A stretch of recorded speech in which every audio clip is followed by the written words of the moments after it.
Good morning, grade 9. Today, before we start our morning bread, let us sing a song entitled Kau Bapa yang Mengasihiku.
Tuhan Yesus, terima kasih buat kasih karunia-Mu, terima kasih buat penyertaan-Mu Tuhan, sehingga kami semua boleh bangun pagi dengan tubuh yang sehat, dengan kekuatan yang baru yang daripada Tuhan.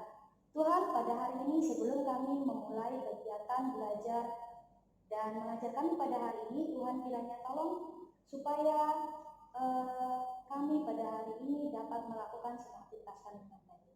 Tuhan, pada pagi hari ini sebelum kami melakukan aktivitas kami rindu mengawasinya kami rindu mengawasinya dengan firman Tuhan. Karena itu kami mohon supaya Tuhan membuka hati dan pikiran kami, layakkan kami di hadapan-Mu, ambil dosa kesalahan kami, supaya firman-Mu boleh tertanam di dalam hati kami dan kami boleh mengaplikasikannya di dalam hidup kami. Terima kasih Tuhan, kami sambut firman-Mu di dalam nama Tuhan Yesus Kristus, haleluya, amin. Oke anak-anak, mari kita buka buku Saat Teduh dan Alkitab kita. Kita buka Saat Teduh kita di halaman 8. Dan kita buka Alkitab kita di Nehemia 5 ayat 1 sampai yang ke-13.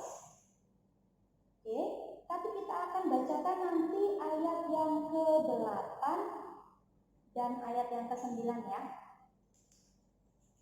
Ya, apakah semuanya sudah ketemu? Kita akan baca bersama-sama ya. Sudah? Oke, kita baca bersama-sama Nehemia 5 ayat 8 dan 9. Berkatalah aku kepada mereka, kami selalu berusaha sedapat-dapatnya untuk menebus sesama orang Yahudi yang dijual kepada bangsa-bangsa lain. Tetapi kamu ini justru menjual saudara-saudaramu supaya mereka dibeli lagi oleh kami. Mereka berdiam diri karena tidak dapat membantah. Kataku, tidaklah patut apa yang kamu lakukan itu. Bukankah kamu harus berlaku dengan takut akan Allah ketika untuk menghindarkan diri dari cercaan bangsa-bangsa lain, musuh-musuh kita? Oke, itu adalah ayat kita pada hari ini ya. Ayat yang ini disambung juga dengan ayat yang ada di Alkitab, ayat yang ada di Saat Teduh ya anak-anak ya. Di 1 Yohanes 3 ayat yang ke-17 ya. Oke. Kalau Nen Aisyah akan bacakan 1 Yohanes 3 ayat yang ke-17. Barang siapa mempunyai harta duniawi dan melihat saudaranya menderita kekurangan, tetapi menutup pintu hatinya terhadap saudaranya itu, bagaimanakah kasih Allah dapat tetap di dalam dirinya? Oke, anak-anak, kita belajar dari kisah Nehemia. Nehemia adalah seseorang yang sangat berempati kepada saudara-saudaranya bangsa Yahudi.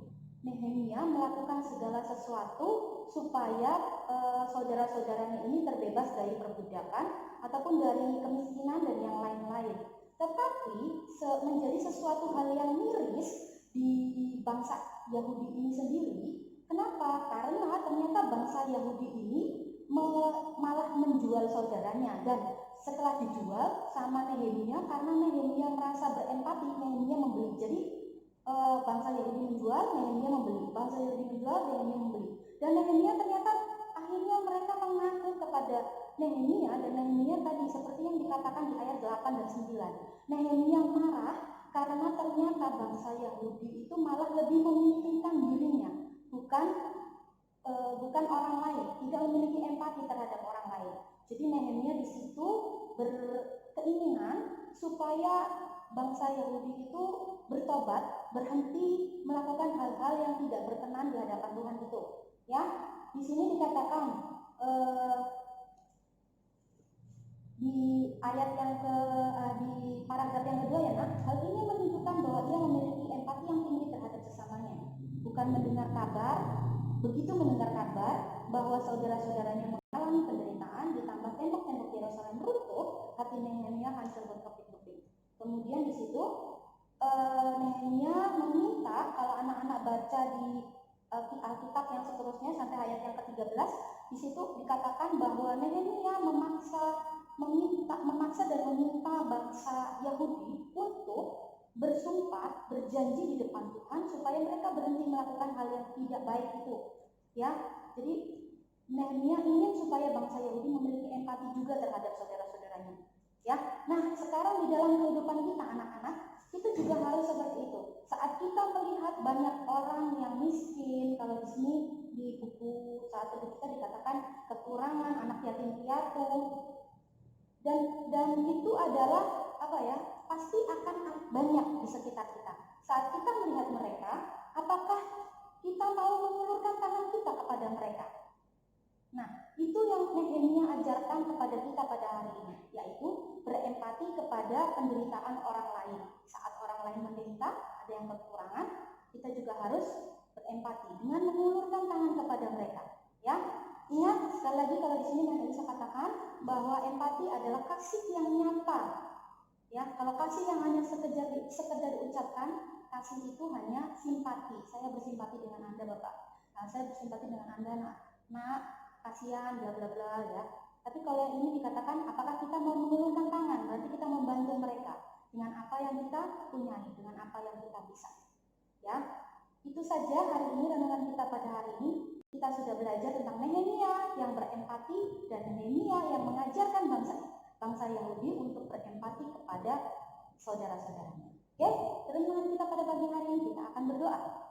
Tuhan Yesus yang baik, terima kasih buat kasih karunia-Mu, terima kasih buat penyertaan-Mu, terima kasih karena Engkau sudah mengajarkan kepada kami bahwa kami harus berempati kepada orang-orang di sekeliling kami, sehingga kasih-Mu terpancar dari kami semua. Terima kasih Tuhan, pada pagi hari ini kami berdoa untuk kegiatan belajar mengajar kami melalui online. Tuhan kiranya tolong seluruh anak-anak kelas 9 supaya mereka dapat mengerjakan semua tugas dan soal dengan baik. Tuhan Yesus juga memberikan hikmat kepada mereka, Kau juga memberikan hati yang takut kepada Tuhan, mendengarkan nasihat papa mama dan guru-guru mereka. Tuhan Yesus, kami juga berdoa Tuhan untuk kedua orang tua dari anak didik kami ini, supaya Tuhan kiranya memberkati dengan berlipat kali ganda, sehingga dapat menyekolahkan anak-anak mereka sampai ke jenjang perguruan tinggi. Kami juga berdoa Tuhan supaya kiranya Engkau memberikan hati yang penuh dengan kebijaksanaan, kesabaran, sehingga orang tua dari anak didik kami juga boleh mendampingi anak-anak kelas 9 di rumah dengan baik. Terima kasih Tuhan Yesus, terima kasih Tuhan. Kami juga berdoa untuk semua guru, kepala sekolah kami, SMP, pengasaran, kami serahkan ke dalam tangan-Mu, Kau memberikan kesehatan untuk kami semua. Sehingga Tuhan kami juga dapat membimbing mendidik anak didik kami walaupun kami hanya dapat melakukannya jarak jauh. Terima kasih Tuhan, pada pagi hari ini seluruh aktivitas kami serahkan ke dalam tangan kuasa-Mu. Kami percaya Tuhan yang akan menjadikan berhasil.